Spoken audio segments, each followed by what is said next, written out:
আজকে আমরা একদম সকাল সকাল বেরিয়ে পড়েছিলাম বর্ধমান যাওয়ার জন্য। আমাদের একটা প্রোগ্রাম ছিল, তো প্রোগ্রাম অ্যাটেন্ড করার জন্যই আমরা চলে গিয়েছিলাম। তো মাঝখানে না আমরা একটু রেস্ট নেওয়ার জন্য ওই তোমার নবান্ন যে রেস্টুরেন্ট মানে হোটেলটা রয়েছে না, সে হুগলিতে, সেইখানে আমরা দাঁড়িয়েছিলাম। দাঁড়িয়ে তো সবার সাথে মিট আপও ওখানটাতে হয়ে যাওয়ার পরে তো আমরা এবারে লাঞ্চ করতে বসলাম। লাঞ্চ করার ফার্স্টেই স্টার্টারে নিয়ে নিয়েছিলাম এই যে চিকেন, যে মানে যে স্টিক চিকেনটা দেখতে পাচ্ছ না, ললিপপ টাইপের, তো সেইটাই নিয়ে নিয়েছিলাম।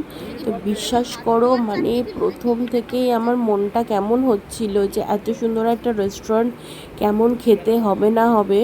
বিশ্বাস করো আমার এক ফোঁটা ভালো লাগেনি। মানে এখানের চাটনিটা যেটা দিয়েছে না, সেটা ওই ভাত খাওয়ার পরে যে চাটনিটা দেয়, টমেটোর চাটনি, সেই চাটনিটা দিয়েছিল। মানে আমার জঘন্য, মানে কিছু আর বলার নেই।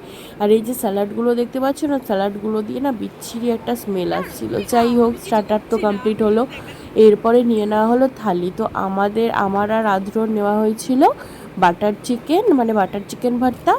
আর ওদের নেওয়া হয়েছিল ওই প্ল্যাটোর যেগুলো হয় না, ওই থালি টাইপের, সেই থালি নেওয়া হয়েছিল। তো দেখতে পাচ্ছ থালির মধ্যে অনেক কিছুই ওরা সাজিয়ে গুছিয়ে দিয়েছিল।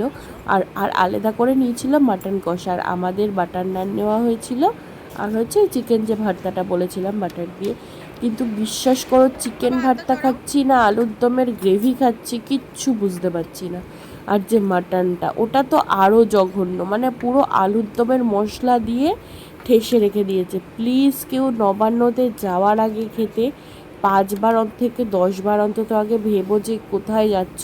সাজগোজ ডেকোরেশন নিয়ে আমি কোনো কথা বলবো না, তাদের অবভিয়াসলি ভালো, ব্যবহারও ভালো, কিন্তু খাবার দাবারের কোয়ালিটি আমাকে যদি পার্সোনাল করে রিভিউ করতে বলা হয়, তাহলে আমি বলবো ওটা যেন একটু ভালো করে বানানো হয়। চলো টাটা, ভালো থাকো।